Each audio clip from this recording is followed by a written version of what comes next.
وہ طلبہ اور طالبات جنہوں نے اعلیٰ نمبرات حاصل کیے ان کے پرچے 3 بار جانچے گئے، 3 بار، تاکہ کسی بھی قسم کی کمی نہ ہو، کسی کی حق تلفی نہ ہو، پوری باریکی کے ساتھ دیانتاً عند اللہ جواب دہی کے احساس کے ساتھ یہ پرچے جانچ کر اس کے نمبرات دیے گئے ہیں۔ اور پوری رازداری جو ہونی چاہیے وہ پوری رازداری کا ہم نے خیال رکھا ہے۔ جمعیت الحفاظ کے ذمہ داروں نے بھی کبھی یہ نہیں پوچھا کہ کس کا نمبر پہلے آیا ہے، بلکہ ان لوگوں نے انعامات یہاں پر جو تیار رکھے ہیں اس کے اوپر انعام اول تو ضرور لکھا ہوگا، لیکن انعام اول پانے والے کا نام لکھا ہوا ان کے پاس موجود نہیں ہے، وہ لسٹ ہم یہاں پر ان کو فراہم کریں گے۔ تو بہرحال بہت بڑی دیانتداری اور امانت داری کا اس میں لحاظ رکھنا ضروری ہوتا ہے، لہذا کسی کو بھی اگر نمبر آ جائے تو ان کے لیے تو شکریہ کا موقع ہے۔ اور دوسری بات یہ ہے کہ آپ حضرات کو جو انعامات دیے ہیں یہ انعامات بھی آپ کی ہمت افزائی کے لیے دیے ہیں۔ جس کو انعام ملا ہے وہ اللہ کا شکر ادا کریں، جس کو انعام نہیں ملا مایوس نہ ہوں، انعام ہی سب کچھ نہیں ہے۔ آپ نے صحابہ کی زندگی پڑھ لی ہے، اس کا اثر انشاءاللہ آپ کی زندگیوں میں، آپ کی نسلوں میں آئے گا اور اس کا ثواب اور اجر آپ کو ضرور ملے گا۔ تو انعام نہ ملنے سے مایوس نہ ہوں اور کسی کو یہ نہ کہیں کہ بھئی طرفداری کی گئی ہے، جانبداری کی گئی ہے۔ عام طور پہ انعامات کی تقسیم کے بعد اس قسم کی باتیں آتی ہے، تو اس قسم کی باتوں سے بھی پرہیز کیجیے، کیونکہ جن لوگوں کے بھی ذمہ داری دی گئی ہے کہ ممتحن کے خاندان کا کوئی بھی فرد، یعنی امتحان کے پرچے جنہوں نے بنائے ہیں ان کے بچے اور بچیوں نے اس میں حصہ نہیں لیا ہے، اور ان کے گھر والوں نے بھی حصہ نہیں لیا ہے، دور دور تک کسی نے بھی حصہ نہیں لیا ہے۔ پرچہ بناتے وقت رات کے اندر بیٹھ کے پرچہ بنایا گیا ہے تاکہ کسی کا سایہ بھی نہ پڑے پرچے پر۔ پرچے جانچنے کے بعد بھی اس کے نمبرات کو اسی طریقے سے محفوظ رکھا گیا ہے۔ ابھی اسٹیج پہ آنے کے بعد میں نے معتمد صاحب کے پاس یہ پرچہ جمع کر دیا، حافظ وسیم صاحب جو جمعیت الحفاظ کے معتمد ہیں ان کو میں نے رزلٹ دے دیا ہے، انشاءاللہ وہ رزلٹ سنائیں گے۔ اور ہمارے لیے ذہن قسمت ہے کہ ہمارے درمیان جو شخصیت موجود ہے الحمدللہ پورے ملک کے اندر حضرت کا فیضان عام ہے۔ ہم غور سے حضرت کی بات کو سنیں، انعامات آپ کو لے کر جانا ہے اور انعامات کے ساتھ حضرت کی نصیحتوں کو بھی اپنے ساتھ لے کر جانا ہے، عمل کے لیے اس سے سنیں، انشاءاللہ فائدہ ہوگا۔ وآخر دعوانا ان الحمدللہ۔ حضرات علماء کرام، مشائخ اعظام، میرے دینی اور اسلامی بھائیوں، پیارے بچوں اور عزیز طلباء و طالبات، یہ ہماری اور آپ کی سعادت مندی اور خوش بختی ہے کہ آج ہمارے اور آپ کے معبود نے ہمیں اور آپ کو ایک ایسی نورانی اور بابرکت اور مقدس مجلس میں شریک ہونے کی توفیق عطا فرمائی ہے، جسے قرآن مجید کے عنوان سے اور عظمت صحابہ کے عنوان سے منعقد کیا گیا ہے۔ اللہ تعالی ہماری اور آپ کی اس حاضری کو اپنی بارگاہ میں اس عنوان سے قبول فرما لیں کہ اس پورے مجمع میں سے ایک ایک فرد کو مغفرت کی بھیک مل جائے۔ میرے ایمان والے بھائیوں، ہم سب مغفرت کے بھکاری ہیں، اور مغفرت وہ بھیک ہے جو اللہ کے در کے سوا کہیں سے نہیں مل سکتی۔ وَمَن يَغْفِرُ الذُّنُوبَ إِلَّا اللَّهُ، اللہ کے سوا کون ہے جو گناہوں کو معاف کر سکے؟ اللہ ہم سب کو مغفرت کی بھیک عطا فرمائیں اور ہم سب سے راضی ہو جائیں۔ ہم سب مغفرت کی بھکاری بھی ہیں اور اللہ کی رضا اور ان کی خوشنودی کے طلبگار بھی ہیں۔ وَرِضْوَانٌ مِّنَ اللَّهِ أَكْبَرُ، اللہ کی رضامندی یہ سب سے بڑی چیز ہے۔ اللہ ہمارے گناہوں کو بھی معاف فرمائیں اور ہم سب سے راضی بھی ہو جائیں۔ میں دل کی گہرائیوں سے جمعیت الحفاظ کریم نگر کو مبارکباد پیش کرتا ہوں، جن کی سعی پیغم اور جہد مسلسل کے نتیجے میں الحمدللہ یہ نورانی مجلس منعقد ہوئی۔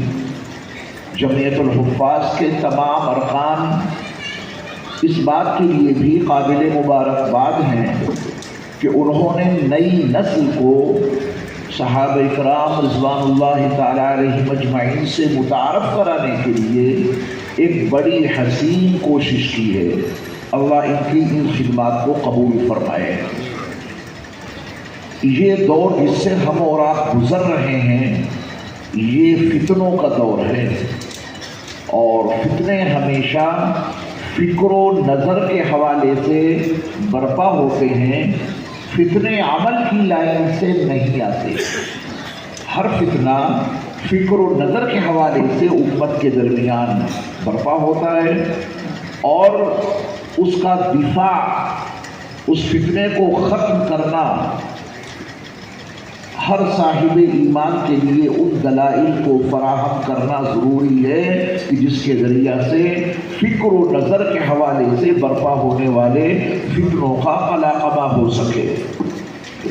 عصر حاضر کے بے شمار فتنوں میں سے ایک بڑا فتنہ یہ ہے کہ سوشل میڈیا کے حوالے سے، دیگر ذرائع ابلاغ کے حوالے سے نبی کریم صلی اللہ علیہ وسلم کی تیار کردہ نہایت معتبر جماعت کو ان لوگوں نے نشانہ بنایا۔ صحابہ کرام رضوان اللہ تعالیٰ علیہم اجمعین کی عظمتوں کو امت کے درمیان ختم کرنے کے لیے ایک مسلسل تحریک چلائی۔ عصر حاضر میں جو ہماری نئی نسل ہے، اگر ان کے سامنے اسلام کے بنیادی عقائد اور اس کے بنیادی نظریات نہیں پیش کیے گئے تو پھر اسلام دشمن طاقتیں اپنے مشن میں کامیاب ہو جائیں گی۔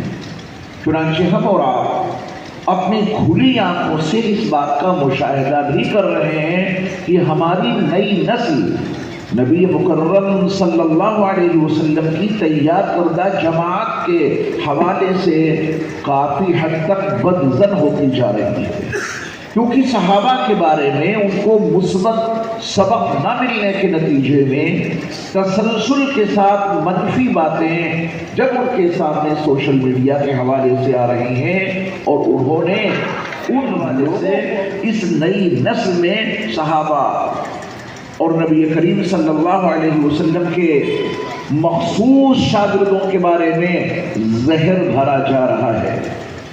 تو جمعیت الحفاظ کے تمام ارکان اس عنوان سے بھی قابل مبارکباد ہیں کہ انہوں نے نئی نسل کے سامنے صحابہ کرام رضوان اللہ تعالیٰ علیہ مجمعین کا حقیقی تعارف کرانے کے لیے، نئی نسل کو اپنے نبی کے صحابہ سے متعارف کرانے کے لیے یہ بڑا مثبت پہلو اختیار کیا، جس کے ذریعہ سے انشاءاللہ ہماری نئی نسل صحابہ کرام رضوان اللہ تعالیٰ علیہ مجمعین سے واقف ہوگی اور صحابہ کی عظمت ان کے دلوں کے اندر پیدا ہوگی۔ قرآن مجید کی وہ آیت جو میں نے اپنے خطبے میں تلاوت کی، اس کے اندر جو مضمون اور مفہوم ہے، عام طور پہ اس کا ایک پہلو امت کے سامنے آتا ہے، اور وہ یہ ہے کہ اب سے تقریباً 4000 سال پہلے اللہ کے خلیل ابراہیم علیہ السلام نے وادی غیر ذی زرع میں جب اپنے بیٹے اسماعیل علیہ السلام کے ساتھ مل کر اللہ کے گھر کی تعمیر مکمل کر لی، تو اس کے بعد حضرت ابراہیم علیہ السلام نے کچھ دعائیں مانگی ہیں۔ ان دعاؤں میں سے ایک دعا یہ بھی ہے، ربنا وابعث فیہم رسولا منہم یتلو علیہم آیاتک ویعلمہم الکتاب والحکمت ویزکیہم انک انت العزیز۔ سال پہلے وادی غیر ذی زرع میں اللہ کے خلیل ابراہیم علیہ السلام نے تعمیر کعبہ کے بعد جو کچھ دعائیں مانگی ہیں، ان میں سے ایک دعا میں نے قرآن مجید کے حوالے سے آپ کے سامنے اس آیت کی تلاوت کی۔ اس میں ابراہیم علیہ السلام نے جو دعا مانگی ہے، عام طور پہ اس کا کہ ابراہیم علیہ السلام نے اللہ سے یہ دعا مانگی کہ اسی سرزمین پر ابراہیم علیہ السلام کی نسل سے ہی اللہ کے وہ آخری نبی پیدا ہو جو اللہ کی آیتیں ان کو پڑھ پڑھ کر سنائیں، اور صرف سنائیں نہیں بلکہ ان کو اللہ کی کتاب کی تعلیم دے دیں اور ان کو دانش مندی کی باتیں بھی سکھا دیں اور ان کو وہ پاک صاف کر کے استعمال بھی دیں۔ یہ اس دعا کے بنیادی مضامین ہیں۔ بلا شبہ اللہ کے خلیل ابراہیم علیہ السلام کی یہ دعا بعثت محمدی سے متعلق ہے۔ آپ نبی مسیحا بھی ہیں اور دعائے خلیل بھی، جن کے صدقے میں نبیوں کو نبوت ملی، جن کے طفیل رسولوں کو رسالت ملی، جن سے بہتر شخصیت پر آج تک سورج طلوع نہیں ہوا، جن سے حسین مکھڑا ابتدائے آفرینش سے آج تک چاند کی ضیا پاش انہوں نے نہیں دیکھا، جن کی آمد پہ بادیں بہاری چلی، گلشنوں میں چٹکنے لگی ہر گلی، شور برپا ہوا یہ گلی در گلی، آ گئے ہیں بشیر و نذیر و نبی، وہ بتائیں یہ سب کو حلال و حرام، ان پہ لاکھوں درود ان پہ لاکھوں سلام، جن کے آگے ہی رحمت برسنے لگی، جن کی خوشبو سے دھرتی مہکنے لگی، علم و عرفان کی بجلی چمکنے لگی، دید ہوتے ہی ہر شے یہ کہنے لگی، مرحبا مرحبا اے رسول انام، ان پہ لاکھوں درود ان پہ لاکھوں سلام۔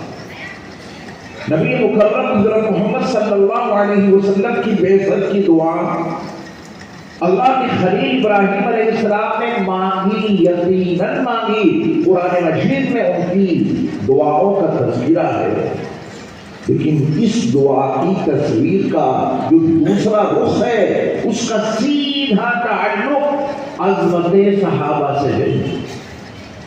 یعنی ابراہیم علیہ السلام نے اپنی ان دعاؤں میں صرف حضرت محمد صلی اللہ علیہ وسلم کی بعثت کی ہی دعا نہیں مانگی، اللہ کے خلیل ابراہیم علیہ السلام کی دعا میں صرف عبداللہ کے در یتیم اور آمنہ کے لخت جگر اور عبد المطلب کے پوتے اور ابو طالب کے بھتیجے اور اللہ کے آخری نبی حضرت محمد صلی اللہ علیہ وسلم کی ہی بعثت کی دعا نہیں، بلکہ حضرت محمد صلی اللہ علیہ وسلم کی بعثت کی دعا کے ساتھ ساتھ اسی آیت میں ابراہیم علیہ السلام کی اسی دعا میں عظمت صحابہ کا پہلو بھی پوشیدہ ہے۔ میں کوشش کروں گا اس تصویر کا یہ دوسرا رخ آج کی اس مقدس اور مبارک مجلس میں آپ کے سامنے پیش کروں۔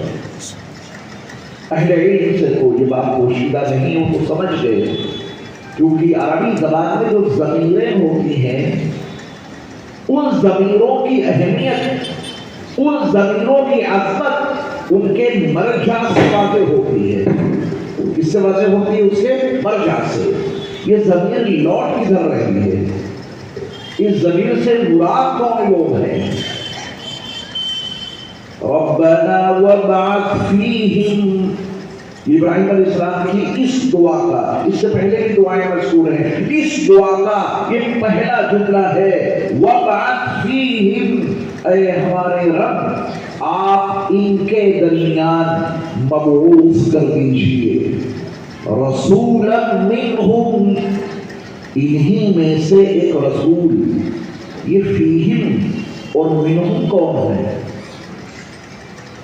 جس دن فیہم اور منہم یہ سمجھ میں آ گئے، یقین جاننا عظمت صحابہ دل کی گہرائیوں میں اترتی چلی جائے گی، پھر یہ زبان نہیں ضمیر پکار اٹھے گا، میرے رب نے سچ کہا ان تمام صحابہ کے لیے رضی اللہ عنہم ورضوا عنہ، یہ تمام کو یوں ہی نہیں ملا۔ صحابہ کرام رضوان اللہ تعالی علیہ اجمعین کی عظمتوں، ان کی رفعتوں، ان کی بلند شان اور ان کے ان تمام طبقات میں جو قرآن میں مذکور ہیں، ابراہیم علیہ السلام کی دعا کی تاثیر شامل ہے۔ صحابہ کے لیے اے ہمارے رب آپ ان کے درمیان انہی میں سے ایک رسول بھیج دیجئے. یہ ان کے درمیان اور انہی میں سے یہ کون لوگ ہیں؟ انہی میں سے وہ ابو بکر بنے، انہی میں سے عمر بنے، انہی میں سے عثمان نکلے، انہی میں سے علی بن ابی طالب ظاہر ہوئے. کہ جتنے بھی صحابہ ہیں رضوان اللہ تعالی علیہم اجمعین، وہ سب رسول مکرم صلی اللہ علیہ وسلم کی بعثت کی دعا کے ساتھ ساتھ دعائے ابراہیمی میں ان کا بھی تذکرہ موجود ہے. ربنا وبعث فیہم رسولا منہم، اے ہمارے رب آپ ان کے درمیان انہی میں سے ایک رسول بھیج دیجئے. یہ تو نسلی اعتبار سے صحابہ کی عظمت کا ظہور ہوا. جو خاندان قریش سے تعلق رکھتے ہیں، جن کا تعلق نسل ابراہیمی اور نسل اسماعیلی سے تھا، ان کی عظمتوں کا تذکرہ ان دو جملوں میں آ گیا. ربنا وبعث فیہم رسولا منہم. اب یتلو علیہم آیاتک، اس میں مہاجرین صحابہ ہوں یا انصار صحابہ. انصار صحابہ میں سے نبی کی بعثت نہیں ہوئی ہے، لیکن یتلو علیہم آیاتک، وہ ان کے سامنے آپ کی آیتوں کی تلاوت کریں. میرے مصطفیٰ علیہ السلام نے جن جن لوگوں کے سامنے اللہ کے کلام کی قرآن کی آیتیں پڑھ پڑھ کر سنائیں اور ان میں سے جنہوں نے ایمان قبول کر لیا، ان سب کے حق میں ابراہیم علیہ السلام کی دعا شامل ہے. یہ دعا ابراہیمی میں بعثت مصطفی کے ساتھ ساتھ بعثت صحابہ کی بھی دعا شامل ہے. یہ ہے تصویر کا وہ دوسرا رخ جو عظمت صحابہ کو دلوں کی گہرائیوں میں اتارتا چلا جا رہا ہے. یتلو علیہم آیاتک، جو ان کے سامنے آپ کی آیتوں کی تلاوت کریں وہ رسول. بات یہیں پر نہیں رکی، اس کے بعد کے 3 جملے بہت زیادہ معنی خیز ہیں. ان تینوں جملوں پہ آپ کو اب اور زیادہ اپنی توجہ مرکوز کرنی ہے. وَيُعَلِّمُهُ الْكِتَابَ، اور وہ رسول انہیں کتاب سکھا دیں. اللہ، یہ جملہ آپ کو بہت توجہ سے سننا ہے. بھائی ایک طرف بیٹھ جاؤ، آنے جانے کا سلسلہ بالکل نہیں. وَيُعَلِّمُهُ الْكِتَابَ، یہ ابراہیم علیہ السلام اب سے تقریباً 4000 سال پہلے اور نبی آخر الزمان حضرت محمد صلی اللہ علیہ وسلم کی بعثت سے تقریباً 2500 سال پہلے دعا کر رہے ہیں. وَيُعَلِّمُهُ الْكِتَابَ، اور وہ رسول ان کو کتاب سکھا دیں.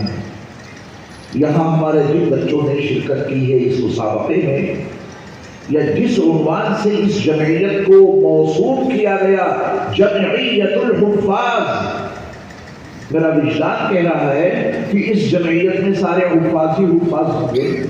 میرا وجدان صحیح ہے. ان حفاظ کو حافظ بنایا کس نے؟ ان کے اساتذہ نے. ان کے اساتذہ کو کس نے حافظ بنایا؟ ان کے اساتذہ نے. یہ مبارک سلسلہ یہاں سے چلا، ٹھہرا کہاں پر؟ گنبد خضرا کے مکی پر. اللہ، یہ بڑا اہم دلچسپ موضوع ہے اور 1 گھنٹے میں مجھے اپنی گفتگو مکمل سکھانے اور کتاب الہی کی تعلیم دینے کا سلسلہ اس دھرتی پر، اس نیل و آسمان کے نیچے ٹھہر کہاں جاتا ہے؟ یہ سلسلہ مبارک سلسلہ، پر نور سلسلہ یہاں سے چلا. کریم نگر سے ہی نہیں، کائنات کے ہر گوشے سے سلسلہ چلا ہے، کیونکہ دنیا کے ہر حصے میں اس ربوع مسکو پر جہاں جہاں انسانوں کی آبادی ہے وہاں مسلمان، وہاں حفاظ موجود ہیں. ہر جگہ سے یہ نورانی سلسلہ چلا. منتہی کہاں ہوا؟ کہاں پہ جا کے یہ رکا؟ وَيُعَلِّمُهُ الْكِتَابَ کے تناظر میں آپ جب دیکھیں گے تو تمام دنیا کے حصوں سے قرآن مجید کے سکھانے کا سلسلہ نورانی سلسلہ چلا، اور چلتے چلتے گنبد خضرا کے مکی کی ذات پہ ٹھہر گیا۔ کیوں ٹھہرا؟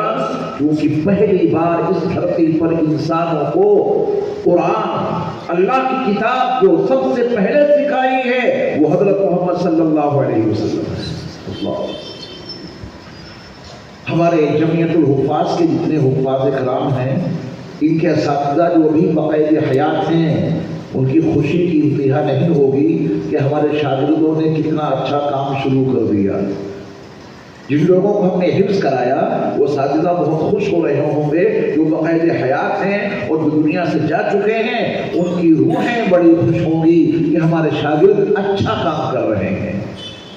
جن بنیادوں پہ انہوں نے اپنے شاگردوں کو تیار کیا، اس کا ثمرہ اور اس کے نتائج دکھ رہے ہیں۔ اگر ان حفاظ کے اساتذہ کو بڑی خوشی ہے تو اس معلم کائنات کو اپنے شاگردوں سے کتنی خوشی حاصل ہوئی ہوگی، جنہوں نے پہلی بار اس دھرتی پر لوگوں کو اللہ کی کتاب کی تعلیم دی۔ اب ذرا ہم نزول وحی کی کیفیات، پھر اس وحی کو صحابہ تک منتقل کرنے کا سسٹم، اس کو جاننا بہت ضروری ہے عظمت صحابہ کو اپنے دلوں میں پیوست کرنے کے لیے۔ کیا طریقہ تھا؟ وہ طریقہ اگر جمعیت الحفاظ کے اساتذہ استعمال کرتے، اپناتے، تو میرا وجدان کہہ رہا ہے کہ ان اساتذہ کے سارے شاگرد درسگاہ چھوڑ کے بھاگ جاتے، حفظ نہیں کر پاتے۔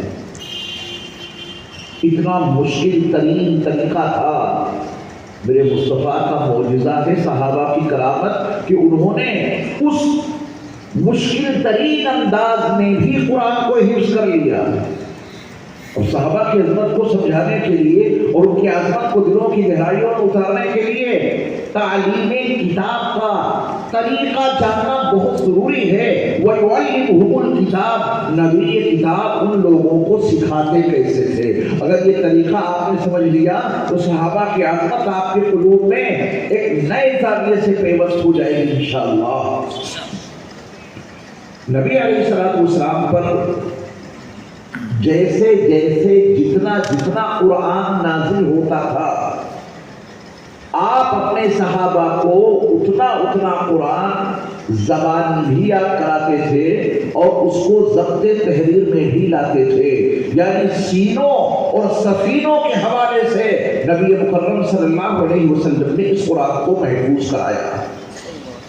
آپ علیہ السلام پر ابتدائی مرحلے میں جب قرآن مجید کی آیات کا نزول ہوتا تھا تو آپ علیہ السلام کو بہت اس کا احساس تھا کہ اللہ کی یہ امانت، اللہ کی کتاب کی آیتیں اس کے بندوں تک پہنچانی ہیں۔ کہیں ایسا نہ ہو کہ جبریل کے پڑھانے کے بعد میں کوئی آیت بھول جاؤں اور اللہ کی امانت اللہ کے بندوں تک نہ پہنچا سکوں۔ اس کے لیے آپ علیہ السلام نے یہ طریقہ اپنایا بالکل ابتدائی مرحلے میں کہ جبریل امین جب آپ کو ایک آیت پڑھا دیتے اور آپ پڑھ لیتے، پھر جبریل امین جب اگلی آیت پڑھتے، اس وقفے میں میرے مصطفیٰ علیہ السلام اس پچھلی آیت کو جلدی دہرانے کی کوشش کرتے۔ اعجاز دیکھنا اور صحابہ کی کرامت دیکھنا۔ اللہ نے اپنے نبی علیہ السلام کو اس بات سے منع کر دیا، لا تحرک به لسانک لتعجل به، دہرانے کی ضرورت نہیں ہے نبی، ہم ایک مرتبہ آپ کو پڑھائیں گے، فَإِذَا قَرَأْنَا، جب ہم پڑھائیں اس کو، فَاتَّبِعْ قُرْآنَ، بس ایک مرتبہ آپ کو پڑھنا ہے، کسی آیت کو دہرا نہیں سکتے۔ یہ پابندی کس نے لگائی؟ اللہ۔ ایک مرتبہ پڑھ لیں، دوبارہ اس کو رٹنے کی یا اس کو دہرانے کی ضرورت نہیں ہے۔ کیوں؟ اس کا ریزن کیا ہے؟ اگر ان کے اساتذہ ان پر یہ پابندی لگاتے کہ مغرب کے بعد ایک مرتبہ ایک رکوع کہلواؤں گا، پہلے نازلہ بھی نہیں پڑھایا، کوئی کتاب ہاتھ میں نہیں لی، اپنے شاگردوں کو جمع کیا ان کے اساتذہ نے اور یہ کہا کہ زبانی ایک مرتبہ کہلواؤں گا، کوئی کتاب سامنے نہیں ہوگی، اور زبانی ایک مرتبہ کہلوانے کے بعد اسے رٹ نہیں سکتے، بچے کا کوئی درسگاہ میں طالب علم، اور کل سنانا بھی ہے، بار بار سنانا ہے، اور سنانا ویسے ہے جیسے میں نے کہلوایا، ایک زبر اور زیر کا بھی فرق نہیں ہونا چاہیے، ایک نقطے کا بھی فرق نہیں ہونا چاہیے۔ طلبہ رکے گے درسگاہ میں، اس کا بڑا مشکل کام بتا دیا ہے استاد محترم نے، نہ قرآن مجید ہاتھ میں دیا، نہ کوئی عبارت پڑھائی، بس زبانی ایک مرتبہ کہلوا دیا اور دوبارہ رٹنے پر پابندی ہی لگا دی، تو ہم کل یہ سبق کیسے سنا سکتے ہیں؟ تو پھر کروڑوں درود و سلام ہو نبی مکرم صلی اللہ علیہ وسلم کی ذات گرامی پر کہ اللہ نے آپ کو ایک مرتبہ پڑھنے کا مکلف بنایا، اس مجلس میں اس آیت کو دوبارہ دہرانے پر پابندی لگا دی، یہ کہہ کر ان علینا جمعہ وقرآنا، میرے محبوب اس قرآن کو آپ کے سینے میں جمع کر دینا یہ ہماری ذمہ داری ہے، اور آپ کی زبان سے اسے پڑھوا دینا بھی ہماری ذمہ داری ہے۔ سنقرئک فلا تنسى، ہم تو آپ کو ایسا پڑھائیں گے کہ آپ بھول نہیں سکتے، الا ماشاء اللہ۔ اس شان سے اللہ نے اپنے نبی کو قرآن یاد کرایا۔ وَيُعَلِّمُهُمُ الْكِتَابَ،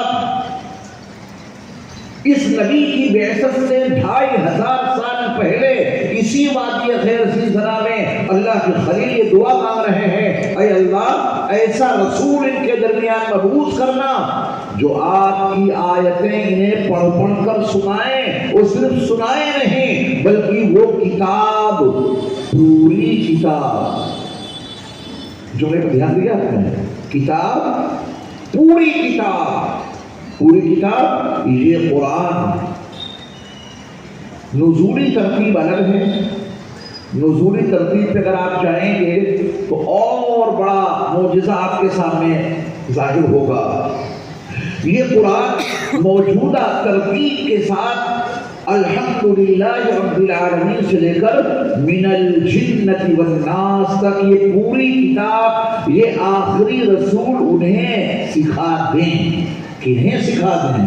ہمیں اور آپ کو، ہم تو 1450 سال کے بعد کی ضروریت میں ہیں۔ کنہیں سکھائیں؟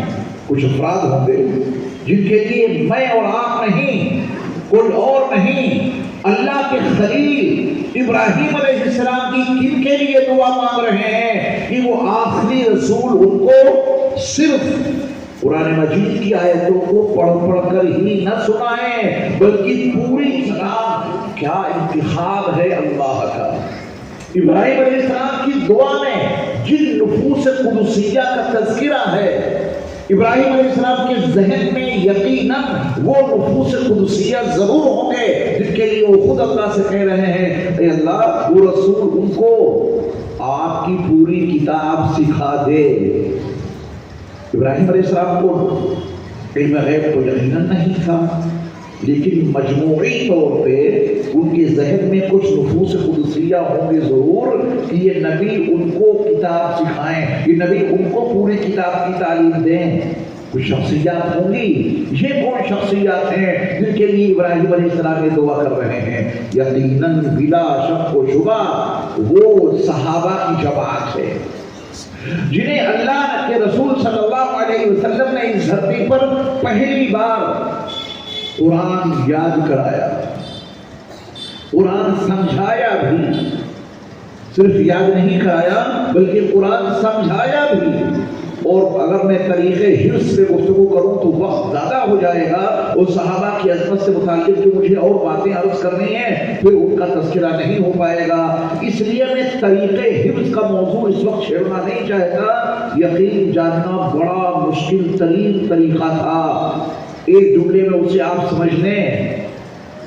ایک آیت نازل ہوئی، میرے مصطفیٰ علیہ السلام نے صحابہ سے کہا کہ اس آیت کو فلاں صورت میں فلاں آیت سے پہلے یاد کرو۔ ہے نا مشکل کام، یہ جو حفاظ ہیں ان کی سمجھنے بات وہ آ رہی ہوگی۔ پھر ایک آیت نازل ہوئی، نبی علیہ السلام نے فرمایا کہ اس آیت کو فلاں صورت میں فلاں آیت کے بعد یاد کرو. ایسے قرآن نازل نہیں ہوا تھا جس طرح دو گتوں کے درمیان آج لکھا ہوا ہمیں اور آپ کو مل رہا ہے. نزولی ترتیب بالکل الگ ہے. اور میرے مصطفیٰ صلی اللہ علیہ وسلم اپنے صحابہ کو حفظ کیسے کراتے تھے؟ یہ آیت یہاں پہ یاد کرو، اس کو وہاں یاد کرو، اس کو یہاں یاد کرو، اس کو یہاں یاد کرو. مکی صورتوں میں مدنی آیتیں شامل اور مدنی صورتوں میں مکی آیتیں شامل. بڑا مشکل ترین کام تھا جو صرف میرے معجزہ کا، میرے مصطفیٰ علیہ السلام کا معجزہ تھا کہ آپ نے ان کو ایسے قرآن یاد کرا دیا. اور یقین جاننا یہ صحابہ کی کرامت تھی جو انہوں نے ایسے قرآن یاد کر لیا. رزلٹ، نتیجہ، ثمرہ اور نتیجہ یہ نکلا کہ ادھر قرآن کا نزول مکمل ہوا، رب کعبہ کی قسم ادھر صحابہ کا حفظ مکمل ہوا. اللہ، یا ایسا تھا کہ قرآن مجید پورا نازل ہو چکا، رکھا، نبی کے علاوہ اس دھرتی پر اس کا کوئی حافظ نہیں. ایسا تو نہیں ہوا. آپ کے کریم نگر میں کتنے گھر ایسے ہیں جن میں قرآن رکھا تو ہے مگر اس پورے گھر میں کوئی حافظ نہیں. کتنی بستیاں ایسی ہیں اس دھرتی پر کہ وہاں گھروں میں قرآن رکھا تو ہے مگر ان کا کوئی حافظ نہیں. نبی کے زمانے میں یہ قرآن تحریر میں بھی آیا، صحابہ کے سینوں میں بھی محفوظ ہوا. نبی علیہ السلام نے ان کو یہ کتاب سکھا دی. کتاب کے سکھانے پر ہی بات نہیں رکی، والحکمہ، اور دانش مندی کی باتیں، حکمت کی باتیں بھی یہ نبی انہیں سکھائیں. یہ حکمت کی جتنی باتیں احادیث مبارکہ میں موجود ہیں، جتنی احادیث مبارکہ ہیں، یہ سب ہم نے اور آپ نے نبی سے سنی ہیں. کیا کوئی حدیث ہم نے اور آپ نے اپنے پیارے آقا سے سنی ہے کیا؟ یہ کون نفوس قدسیہ ہیں جن کو کتاب الہی کے ساتھ ساتھ نبی کی احادیث بھی سننے کا موقع ملا؟ اور نہ صرف یہ کہ انہوں نے ان احادیث کو سنا بلکہ انہوں نے ان احادیث کو آگے امت تک پہنچایا. یہ کون لوگ ہیں؟ جب آپ ان ضمیروں پر دھیان دیں گے تو صحابہ کے علاوہ آپ کو کوئی اور نظر نہیں آ سکتا. وَيُعَلِّمُهُمُ الْكِتَابَ وَالْحِكْمَةَ، وہ رسول ان صحابہ کو کتاب کی تعلیم دے اور وہ صحابہ رضوان اللہ تعالی علیہ مجمعین نبی مکرم صلی اللہ علیہ وسلم سے اس کتاب کی تفہیم اور اس کی توضیح بھی حاصل کریں. یہاں مجھے ایک اور آیت کا سہارا لینا پڑے گا، اس کے بغیر یہ بات اجاگر نہیں ہو سکتی جو مضمون میں نے آپ کے سامنے چھیڑا ہے. اللہ کا فرمان ہے وَأَنزَلْنَا إِلَيْكَ الذِّكْرَ لِتُبَيِّنَ لِلنَّاسِ مَا نُزِّلَ إِلَيْهِمْ وَلَعَلَّهُمْ يَتَفَكَّرُونَ. میرے محبوب، یہ قرآن ہم نے آپ پر نازل کیا، اللہ نے اس کی ذمہ داری لی اور اللہ نے اپنا کام مکمل کیا. یہ پورا قرآن اللہ نے نازل کیا حضرت محمد صلی اللہ علیہ وسلم پر. یہ اللہ کا کام تھا اور مکمل ہوا پوری شان و شوکت اور پورے جاہ و جلال کے ساتھ. دوسرا کام اس آیت میں اللہ نے اپنے نبی کا بتایا ہے. اگر آپ دوسرے کام کو بہت گہرائی اور گہرائی سے دیکھیں گے تو عظمت صحابہ دلوں کی گہرائیوں میں اتر جائے گی. لِتُبَيِّنَ لِلنَّاسِ مَا نُزِّلَ إِلَيْهِمْ، اور جن کی ہدایت کے لیے قرآن نازل کیا گیا آپ ان کے لیے قرآن کھول کھول کر بیان کریں.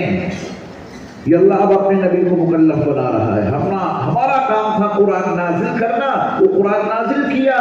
میرے محبوب، آپ کا کام یہ ہے کہ آپ لوگوں کے سامنے اس قرآن کو کھول کھول کر بیان کریں. یہ للناس کون ہیں؟ لِتُبَيِّنَ لِلنَّاسِ، تاکہ آپ یہ قرآن کھول کھول کر لوگوں کے سامنے بیان کریں. یہ لوگ کون ہیں؟ ہم اور آپ.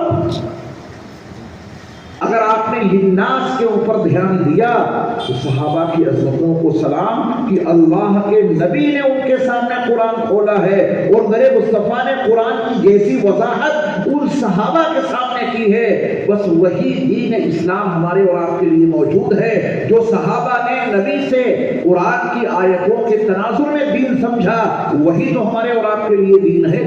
مثلا قرآن مجید میں حکم ہے اقیموا الصلاۃ، صلاۃ قائم کرو۔